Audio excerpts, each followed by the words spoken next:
ज्यादा ईमानदारी भी ठीक नहीं, जाने चाणक्य ने ऐसा क्यों कहा। पैदा हुए चाणक्य भारतीय राजनीति और अर्थशास्त्र के पहले विचारक माने जाते हैं। पाटलिपुत्र पटना के शक्तिशाली नंद वंश को उखाड़ फेंकने और अपने शिष्य चंद्रगुप्त मौर्य को बतौर राजा स्थापित करने में चाणक्य का अहम योगदान रहा। ज्ञान के केंद्र तक्षशिला विश्वविद्यालय में आचार्य रहे चाणक्य राजनीति के चतुर खिलाड़ी थे और इसी कारण उनकी नीति कोई आदर्शवाद पर नहीं बल्कि व्यवहारिक ज्ञान पर टिकी है। आगे दिए जा रही उनकी कुछ बातें भी चाणक्य नीति की इसी विशेषता के दर्शक होते हैं। किसी भी व्यक्ति को जरूरत से ज्यादा ईमानदार नहीं होना चाहिए। सीधे तने वाले पेड़ ही सबसे पहले काटे जाते हैं और बहुत ज्यादा ईमानदार लोगों को ही सबसे ज्यादा कष्ट उठाने पड़ते हैं। अगर कोई सर्प जहरीला नहीं है तब भी उसे फुफकारना नहीं छोड़ना चाहिए। उसी तरह से कमजोर व्यक्ति को भी हर वक्त अपनी कमजोरी का प्रदर्शन नहीं करना चाहिए।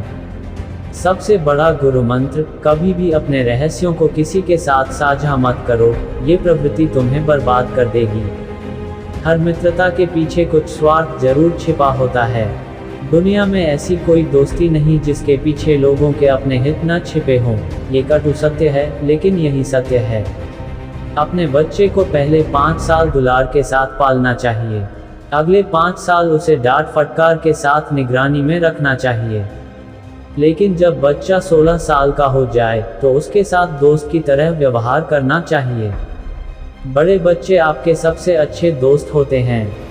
दिल में प्यार रखने वाले लोगों को दुख ही झेलने पड़ते हैं। दिल में प्यार पनपने पर बहुत सुख महसूस होता है, मगर इस सुख के साथ एक डर भी अंदर ही अंदर पनपने लगता है। खोने का डर, अधिकार कम होने का डर आदि। मगर दिल में प्यार पनपे नहीं, ऐसा तो हो नहीं सकता। तो प्यार पनपे, मगर कुछ समझदारी के साथ। संक्षेप में कहें तो प्रीति में चालाकी रखने वाले ही अंततः सुखी रहते हैं। ऐसा पैसा जो बहुत तकलीफ के बाद मिले, अपना धर्म ईमान छोड़ने पर मिले या दुश्मनों की चापलूसी से, उनकी सत्ता स्वीकारने से मिले, उसे स्वीकार नहीं करना चाहिए। नीच प्रवृत्ति के लोग दूसरों के दिलों को चोट पहुंचाने वाली, उनके विश्वासों को छलनी करने वाली बातें करते हैं, दूसरों की बुराई कर खुश हो जाते हैं। मगर ऐसे लोग अपनी बड़ी बड़ी और झूठी बातों के बुने जाल में खुद भी फंस जाते हैं। जिस तरह से रेत के टीले को अपनी बाबी समझकर सर्प घुस जाता है और दम घुटने से उसकी मौत हो जाती है, उसी तरह से ऐसे लोग भी अपनी बुराइयों के बोझ तले मर जाते हैं। जो बीत गया सो बीत गया। अपने हाथ से कोई गलत काम हो गया हो तो उसकी फिक्र छोड़ते हुए वर्तमान को तरीके से जीकर भविष्य को संवारना चाहिए। असंभव शब्द का इस्तेमाल बुज़दिल करते हैं। बहादुर और बुद्धिमान व्यक्ति अपना रास्ता खुद बनाते हैं। संकट काल के लिए धन बचाएं।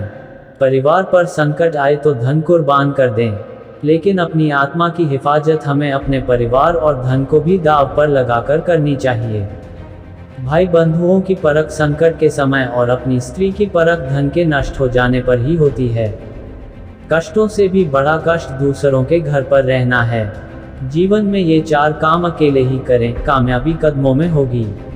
आचार्य चाणक्य ने अपनी नीतियों में कई जीवन से जुड़ी कई अहम बातों के बारे में बताया है, जिनका पालन करने से व्यक्ति अपने लक्ष्य को आसानी से प्राप्त कर सकता है। तो आइए जानते हैं जीवन में सफलता प्राप्त करने के लिए किस काम को कितने लोगों के साथ करना चाहिए। आचार्य चाणक्य ने अपनी नीतियों में व्यक्ति के जीवन से जुड़ी कई बातों के बारे में बताया है, जिनका पालन करने से व्यक्ति जीवन की कई समस्याओं का समाधान पा सकता है। आचार्य चाणक्य ने अपनी नीति में इस बात का जिक्र किया है कि कौन सा काम कब करना चाहिए या किस काम को कितने लोगों के साथ करना चाहिए, तभी इस काम में आपको सफलता मिलने की संभावनाएं बनती हैं। तो आइए जानते हैं आचार्य चाणक्य की इन नीतियों के बारे में। चाणक्य के अनुसार व्यक्ति को यात्रा हमेशा 4 लोगों के साथ मिलकर ही करनी चाहिए। यदि आप अकेले यात्रा करेंगे तो ज़्यादा जोखिम उठाना पड़ सकता है। दरअसल जो लोग किसी मुसीबत का सामना ठीक से नहीं कर पाते हैं, इसलिए अगर यात्रा में कम से कम 4 लोग हो तो एक दूसरे का सहारा बना रहता है। पढ़ाई 2 लोगों के साथ करें। चाणक्य के अनुसार लोगों को पढ़ाई 2 लोगों के साथ मिलकर करनी चाहिए। इससे ज़्यादा लोगों के एक स्थान पर बैठकर पढ़ाई करने से सभी का ध्यान भटक सकता है। ऐसे में आप ठीक से पढ़ाई नहीं कर पाएंगे। वहीं अगर दो लोग एक साथ पढ़ाई करते हैं तो किसी विषय में अटकने पर आप एक दूसरे से मदद ले सकते हैं। तपस्या अकेले में करें। आचार्य चाणक्य के अनुसार तपस्या हमेशा अकेले में ही करनी चाहिए, क्योंकि अगर आप कई लोगों के साथ तपस्या करेंगे तो आपका ध्यान भटक सकता है। इसलिए तपस्या हमेशा अकेले में ही करनी चाहिए। तपस्या ठीक से होगी तभी आप अपने लक्ष्य तक पहुंचेंगे। मनोरंजन अधिक लोगों के साथ। अगर आप किसी मनोरंजक कार्यक्रम पर जा रहे हैं जो कम से कम 3 लोगों के साथ जाना चाहिए। आचार्य चाणक्य का मानना है कि मनोरंजन के लिए लोगों की संख्या 3 से अधिक हो सकती है, लेकिन ऐसे में आपको मनोरंजन का पूरा आनंद नहीं मिल पाएगा। युद्ध पर बहुत से सहायकों के साथ। आचार्य चाणक्य का कहना है कि कभी भी जोश में आकर युद्ध के लिए अकेले नहीं जाना चाहिए, क्योंकि युद्ध में आपके पक्ष में जितने लोग होंगे, आपके जीतने की संभावना उतनी ही ज्यादा होगी। इसलिए युद्ध पर जाते समय अधिक सहायकों को अपने साथ लेकर जाना चाहिए। भूलकर भी ये बातें किसी को नहीं बताएं, भुगतना पड़ेगा ये परिणाम। आचार्य चाणक्य की अर्थशास्त्र और राजनीतिक क्षेत्र में काफी गहरी पकड़ है। आचार्य ने समाज की भलाई के लिए कई नीतियां भी बनाई हैं और इन्हीं नीतियों के माध्यम से एक बालक को अखंड भारत का सम्राट बनाया, जो चंद्रगुप्त के नाम से जाना गया। आइए चाणक्य की एक नीति के बारे में जानते हैं। राजनीतिज्ञ और अर्थशास्त्र। आचार्य चाणक्य ने नीति शास्त्र में सरल और सुखी जीवन के कई सूत्र बताए हैं। अगर चाणक्य की इन नीतियों का आज भी पालन किया जाए तो व्यक्ति कई समस्याओं से बच सकता है। ऐसे ही चाणक्य ने एक नीति में कहा है कि भूलकर भी कुछ बातें ऐसी होती हैं जिनको किसी को भी नहीं बताना चाहिए, चाहे फिर वह आपका कितना भी करीबी और हितैषी ही क्यों ना हो, क्योंकि अगर ये बातें किसी को भी पता चलती हैं तो वह आपको अपमानित करने का फायदा उठा सकता है। आइए जानते हैं आचार्य चाणक्य ने नीति के माध्यम से कौन सी बातें दूसरों को बताने से मना किया है।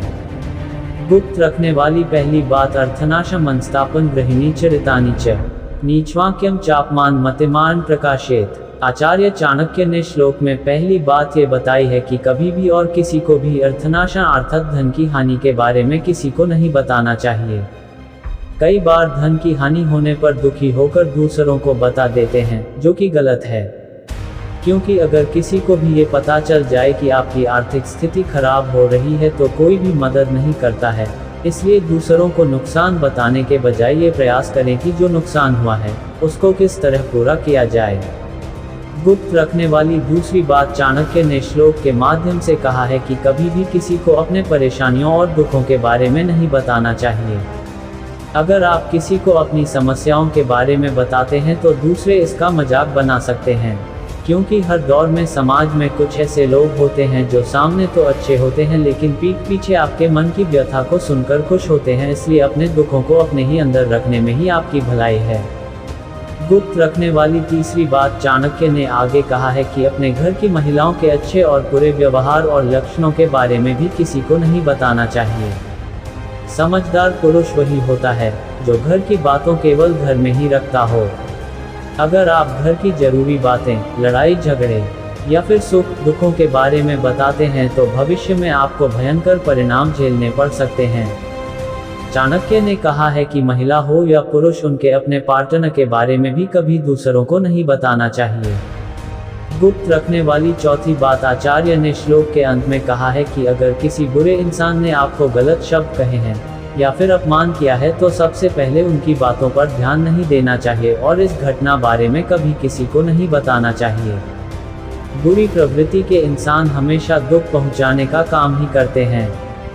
अगर ऐसी घटना के बारे में लोगों को बताएंगे तो आगे चलकर आपका मजाक बना सकते हैं, जिससे आपके सम्मान में कमी आ सकती है। अगर इस वीडियो से आपकी लाइफ में 1% भी वैल्यू ऐड होती है तो आप भी मेरी लाइफ में 1% वैल्यू ऐड कर दीजिए। आपका सब्सक्राइब करना मेरी लाइफ में 1% वैल्यू ऐड करेगा।